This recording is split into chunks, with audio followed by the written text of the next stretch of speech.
Hey everyone, Shakarez here and welcome to Worlds Comps. Today we'll be looking at Origen's 131 composition that was used against KT Rolster in the third day of the World Championship. In this video, I'll be talking about the basics of the composition, the key components it needs, and the conditions necessary in order to be put in practice. Let's get started.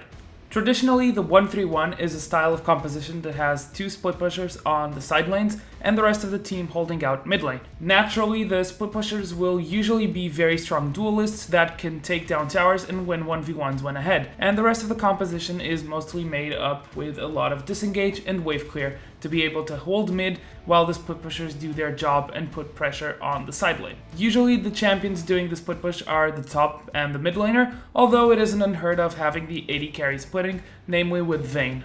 So let's quickly look at a basic setup for 131. For top lane, you'll want a champion that is a good split pusher, can duel and or take towers, and force the enemy team to keep at least one champion defending. The mid laner is usually the other split pusher.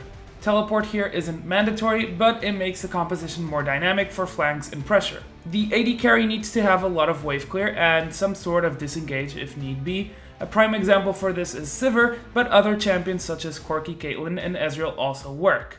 Usually in the support position, you'll want a pick with some disengage. Being able to roam and create opportunities for kills is an added bonus. Last but not least, for the jungle, some disengage is important, but having strong early game is also key to guarantee that the pick is able to put pressure on the map and get advantages for the team, especially for the solo lanes. Now, as I just mentioned, it's also very important for the 131 comp to be able to obtain some sort of advantage in order to be able to set themselves correctly in the map. Usually this is done by putting the two solo lanes ahead in gold or wait for them to reach certain items or level thresholds. As the split pushers progress, having deep vision inside the enemy jungle is key to ensure most enemy map movements are tracked. Now, let's see how Origen drafts this 131. Lulu and Azir bans are pretty straightforward. KT likes and knows how to play Juggermaw, and Azir is also one of Nagne's best champions, and it also gives the Kog'Maw a lot of peel. KT is a team that likes to teamfight and does it very well. So KT opens up the draft with Elise for score, one of the top jungle picks this patch and a very versatile jungler. And Origen responds with Thresh Gragas. First off, and as Quickshot said, these two picks fit into any composition, and thus it doesn't give away what comp Origen is planning on running. Thresh is also an excellent takeaway from Peekaboo. Second rotation, KT confirmed they want Arrow on Kog'Maw again and put Peekaboo on Alistar, a champion that can still pull off some roams and is a more aggressive pick that fits his style better. Now, only on their second rotation does Origen start committing to the 131. KT played the draft smart so far and hasn't shown a single solo lane, meaning that Origen is going to have to blind pick one of them.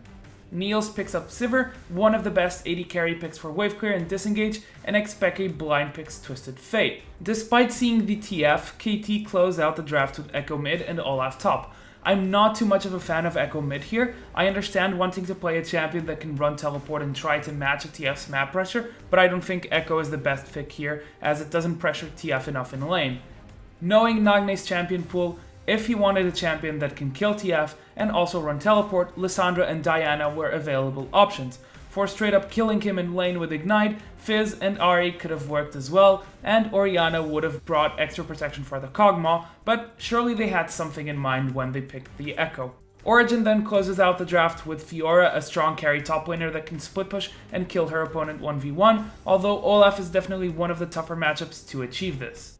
Now, onto the game. The big difference between a traditional 131 we used to see in previous seasons and the ones we see now is that nowadays double teleport is much more prevalent. This shores up a lot of the composition's weaknesses and makes it much more versatile. In the early to mid game stages of the game, teleport can be used to constantly find openings and create number advantages for dives, ganks, or flanks, and thus creating gold advantages for the team wanting to set up a 131. From there, and after obtaining a gold advantage, it's much easier to correctly set up the 131. Double teleport also means that solo lanes can choose to join the rest of the team, often using home guard teleport flanks to force favorable teamfights. In this game, you'll also notice that Mithy plays an instrumental role in making this 131 succeed. He constantly splits off from Niels and Amazing and joins Peke or Soaz when they want to pressure a turret. he'll usually stand a bit behind them, ready to throw out a lantern so they can safely back off. My role this game was to be a lantern bot and to split push, so I did my job well. The rest of the three-part team is also very dynamic. They'll constantly push out mid lane and move to the enemy jungle near a sideline to provide support, vision, and ways to disengage. Double Sightstone is very important here, as it minimizes opportunities of KT orchestrating flanks.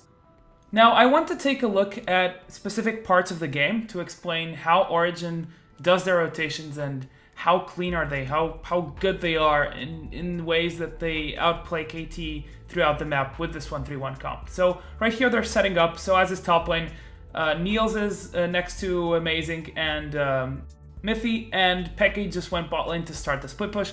He immediately backs off as they see that KT is trying to do dragon, so he backs off, he waits on the wings. Meanwhile, Niels, Amazing, and Mithy start pushing mid lane. Soaz immediately starts pushing top lane on the other side of the map to start chipping on the tier 2. Now, once Soaz is at the turret, we know that he can take it down really fast. He has Ravenous Hydra already, and as you can see here, Mithy is already waiting for him. In case he needs to back off, he'll throw him the lantern so he can get out. The rest of the team is also there to provide support. Amazing has already dropped some wards, Mithy as well, so the jungle is covered in that side. Meanwhile, Peke in the bot lane, he pushed out bot lane. Score is now re-pushing bot lane, and after Peke pushed bot lane, he immediately called his team to go to dragon. And now the team is doing dragon, and they'll get a free dragon from this. So they'll get the second dragon first for their team. And what we see here is KT put their wards, they tried to do something, they tried to get a dragon, but Origen knows how to use pressure. And they use this pressure, force KT out, and all the vision that KT was focusing on the bot side of the map is now completely ruined. They can no longer use that vision to do dragon. They have to respond to Origen's pushes, and thus Origen get the dragon, and they now here, as we can see, defend mid lane with Amazing's ult. Now after Someday tries to catch Peke, Peke can just ult away, and basically this is the dynamic of the 1-3-1 comp. We can see here how they can constantly out-rotate the opponent throughout the map. Now, the second part of the game I want to show you isn't really specific of the 1-3-1 comp, but having the double globals and playing in a setting like a 1-3-1 comp did help. It's more about correctly managing the wave and using stacked waves to your advantage, or slow pushes. And right here, if we look specifically at bot lane, not at the rest of the map, we'll see that the blue minion wave and the red minion wave on bot lane are meeting after the half line on bot lane.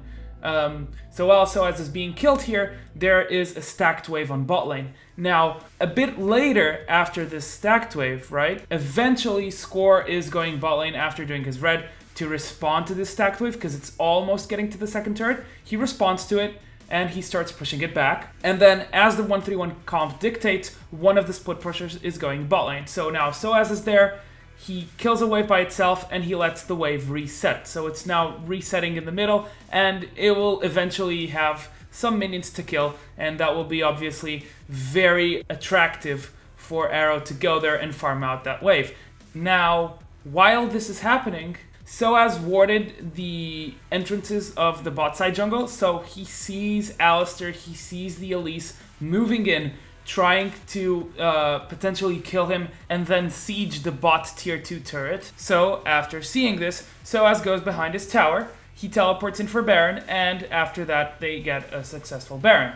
Now, after they have this Baron, it's the perfect situation for any 1-3-1 comp, because there is when you can most effectively use it, as the Baron buff is going to be spread out between the 3 lanes, and the split pushers are going to be buffing the minions, and they'll be able to split push much more effectively and take down those turrets, and eventually reach that inhibitor in order to get more objectives and win the game.